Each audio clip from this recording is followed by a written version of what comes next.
आरंभिक पठन कौशल। देखिए, पठन वह जटिल अधिगम प्रक्रिया है जिसमें दृश्य श्रव्य सर्किटों का मस्तिष्क के अधिगम केंद्र से संबंधित निहित है। ये कथन किसका? कैथरीन ओ'कॉनर का है।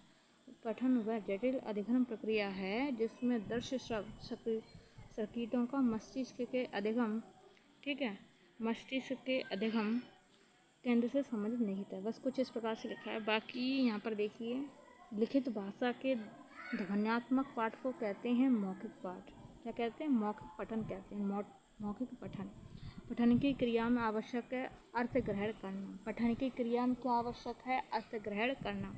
वह क्रिया जिसमें शब्दों के साथ अर्थ ध्वनि भी निहित है कहलाती है वाचन कहलाती है। वाचन के माध्यम से शब्दों पर उचित बल दिया जाता है पठन कौशल में। वाचन से प्राप्त होता है अक्षर, उच्चारण, ध्वनि, वर्ग, निर्गम, सस्वरता आदि। पठन कौशल के उद्देश्य हैं 10 उद्देश्य। बालकों के स्वरों में आरोह अवरोह का ऐसा अभ्यास करा दिया जाए कि वे यथा अवसर भावों के अनुकूल स्वर में लोच देकर पढ़ें। तो इसको क्या कहेंगे? पठन कौशल का प्रथम उद्देश्य। बालकों के वाचन के माध्यम से शब्द ध्वनियों का पूर्ण ज्ञान कराया जाता है। पठन की इस कला से छात्र मुंह व जिह्वा के उचित स्थान से ध्वनि उच्चारित करते रहेंगे। तो इसे पठन कौशल का दूसरा उद्देश्य कहेंगे। ठीक है, वाचन के माध्यम से शब्दों पर उचित बल दिया जाता है पठन कौशल का तीसरा उद्देश्य कहलाएगा। छात्र पढ़कर उसका भाव समझे तथा दूसरों को भी समझाएं।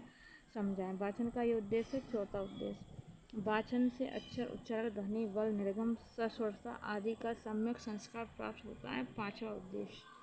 ठीक है, पठन वाचन के द्वारा छात्र विराम, अर्धविराम आदि चिन्हों का प्रयोग समझ जाता है। इसको क्या बोलेंगे? छठा उद्देश्य बोलेंगे। पठित अंश का भाव ग्रहण करना उद्देश्य सातवां उद्देश्य।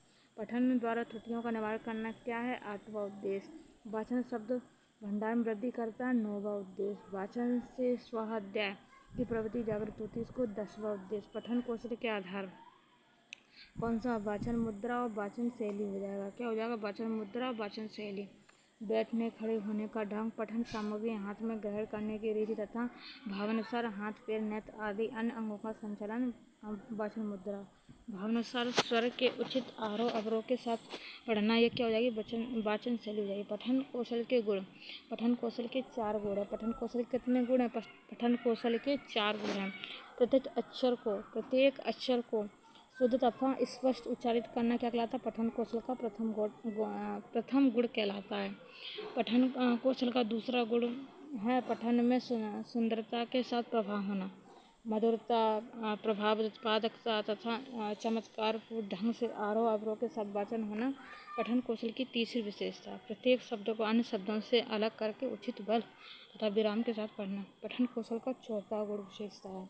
पठन कौशल की शिक्षण विधियाँ शब्द तत्व पर आधारित विधियाँ हैं। ठीक है, दूसरा अर्थ ग्रहण पर आधारित विधियाँ। शब्द तत्व पर आधारित विधियाँ वर्णबोध, ध्वनिशाम और स्वरोच्चारण विधि। छात्रों को पहले वर्णों का ज्ञान कराया जाए, वर्णों में भी स्वर पहले और व्यंजन बाद में सिखाया जाए। फिर मात्राओं का ज्ञान तत्पश्चात संख्याक्षर की जानकारी दिए वर्णबोध विधि के माध्यम से। ठीक है, वर्णबोध विधि का संशोधित रूप है ध्वनिशामी विधि। समान उच्चारण वाले शब्दों को साथ साथ सिखाया जाए तो ध्वनिशामी विधि। राम, नाम, काम, शाम उदाहरण है ध्वनिशामी विधि के। अक्षर एवं शब्दों को उनकी ध्वनि के अनुसार पढ़ाया जाता है। इसमें 12 कड़ियों को आधार बनाया जाता है। इसमें स्वर के बिना व्यंजन नहीं सीखा जाता। इसको स्वरोच्चारण विधि कहेंगे। ठीक है, अर्थ ग्रहण पर आधारित विधियाँ देखिए। आरंभिक पठन कौशल में देखिए, अर्थ ग्रहण पर आधारित विधियों में उपयुक्त विधि हो जाएगी, संपर्क विधि हो जाएगी, अनुकरण विधि हो जाएगी, देखो और कहो विधि हो जाएगी। ठीक है, वाक्य विधि हो जाएगी, कहानी विधि हो जाएगी। ये अर्थ ग्रहण पर आधारित है। ठीक है, अनुकरण विधि भी हो जाएगी। ये सब अब देखेंगे। देखो और कहो विधि कैसी है? देखो और कहो विधि क्या है? मनोवैज्ञानिक विधि। ठीक है, पूर्ण से अंश की ओर, ज्ञात से अज्ञात तथा सरल से जटिल और शिक्षण सूत्रों का पालन होता है देखो और कहो विधि के द्वारा। ठीक है, पहले वाक्य फिर शब्द तथा शब्द वर्ग, इस क्रम से छात्रों को वाचन का अभ्यास कराया जाता है वाक्य विधि में। छोटे छोटे वाक्यों से निर्मित कहानी चार्ट व चित्रों के माध्यम से छात्रों के समझ प्रस्तुत की जाती है। शिक्षक इस कहानी को कक्षा में कहता है, तत्पश्चात शिक्षक कहानी को सामपट पर लिखता हुआ पठन कराता। विद्यार्थी शिक्षण का अनुकरण करते, इसको हम क्या कहेंगे, कहानी विधि कहेंगे। अध्यापक एक एक शब्द बालकों की समझ कहता है और छात्र उसे दोहराते हुए अनुकरण करते, इसको अनुकरण विधि कहेंगे। मॉन्टेस्क्यू ने प्रचारित किया था संपर्क विधि को। तो जो मॉन्टेस्क्यू विधि थी उसने संपर्क विधि को क्या करा था, प्रचारित किया था। ठीक है, देखिए यहाँ पर मैंने ये बताया, पहले बालकों को चित्र, खिलौना वस्तु आदि से परिचित कराते, पुनः उन वस्तुओं के कार्ड रखते, कार्डों को आपस में मिला दिया जाता और बच्चों को कहा जाता है जो कार्ड जिस वस्तु से संपर्क रखते हैं उसे आगे पुनः रख दें। इस अभ्यास से छात्र शब्द और वस्तु से परिचित हो जाते हैं। यह विधि है संपर्क विधि है। देखो, पठन के लिए बालकों के समक्ष उपयुक्त वातावरण प्रस्तुत किया जाता है, इसको उपयुक्त विधि के माध्यम।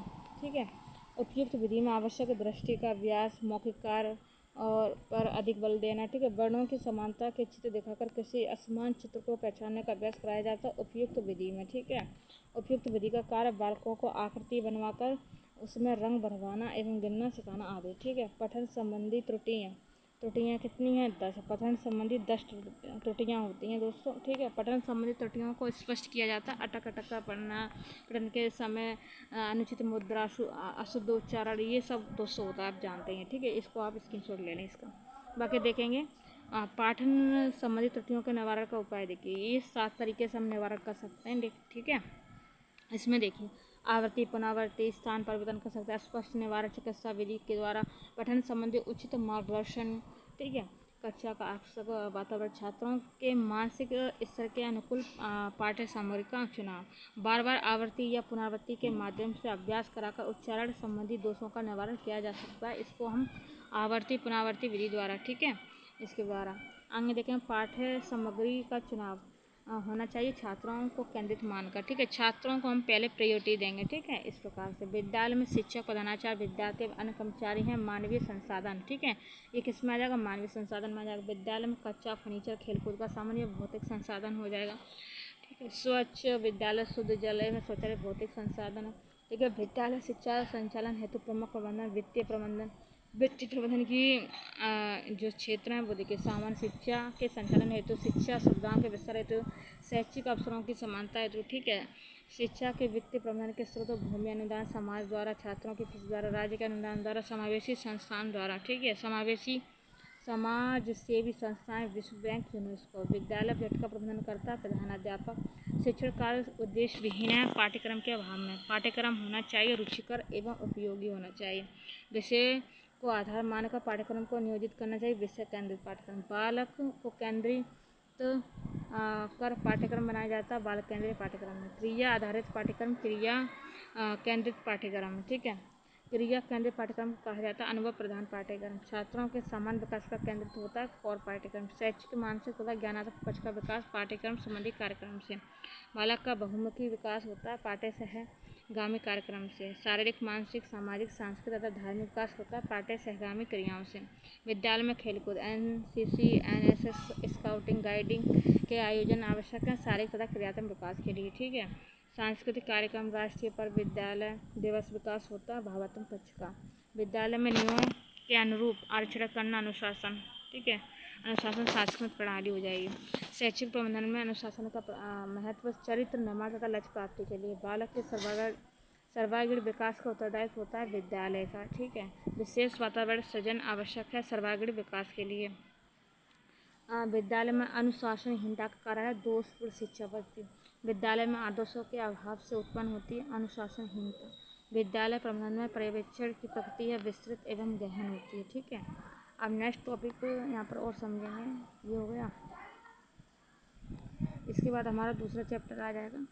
इसको देखिए, पर्यवेक्षण होना चाहिए, लचीला होना चाहिए, ये भी आपका पॉजिटिव में जाएगा। सृजनात्मक होना चाहिए, प्रेरणादायक होना चाहिए। ठीक है, पूर्ण नियोजित होना चाहिए, वास्तविक होना चाहिए, लोकतंत्रात्मक होना चाहिए, वस्तुनिष्ठ पक्षपात रहित होना चाहिए, ये सब आपके पर्यवेक्षण होने चाहिए। ठीक है, ये सब पॉजिटिव वर्ड्स आते हैं। वस्तुनिष्ठ पर्यवेक्षण है, पक्षपात रहित है। विद्यालय प्रबंधन में कैलेंडर तैयार किया जाता है। कैलेंडर कैसे किया जाता है तैयार, विद्यालय वार्षिक क्रियाकलापों के लिए। ठीक है, परिवार के बाद बालक के स्वास्थ्य की देखभाल करता है विद्यालय स्वास्थ्य प्रबंधन। विद्यालय में शिक्षार्थी को कठिनाई का निवारण होता है शिक्षार्थी कर्मचारी सेवा प्रबंधन द्वारा। शैक्षिक प्रशासन का विभाग शिक्षा की संपूर्ण व्यवस्था। ठीक है।